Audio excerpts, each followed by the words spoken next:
Alright everyone, sorry it's been so long since I've made a video, but I had a bit of a problem and I lost a bunch of grass. This was a huge spot that went totally yellow. I'm finally bringing it back. Gosh, but it's taking so long. I was without sprinklers for 3 weeks. All of my valves broke and you can see the remnants of my grass. This used to be way worse, even though it looks terrible right now. And now at least I'm starting to get some color back. But man, everything was so yellow. It made me sad. But it's coming back. We're gonna get this thing back. I'll show you everything where the problem areas are.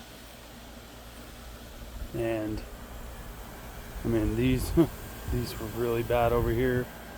My goodness, look how yellow it looks, completely dead. I did get some growth back in the corners and stuff, but it's just so bad. This is typically the most green area here because we get a lot of shade because of the trees,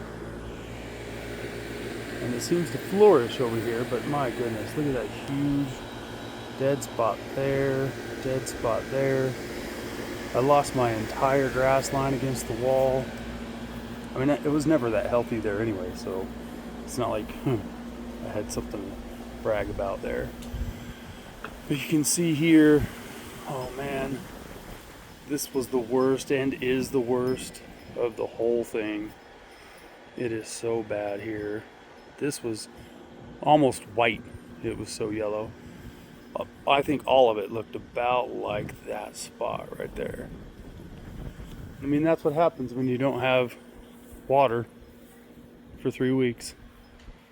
You cry and you lose your grass. Drive by kitty.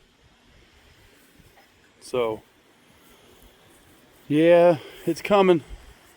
And now I've got a visitor that keeps leaving her marks all over my grass. You see, dog pee. It's alright. Oh, a little bit of lightning over there. Neat. Alright. Glad I'm back. Hopefully we keep this up for the next few weeks till the season's over. Talk to you guys soon.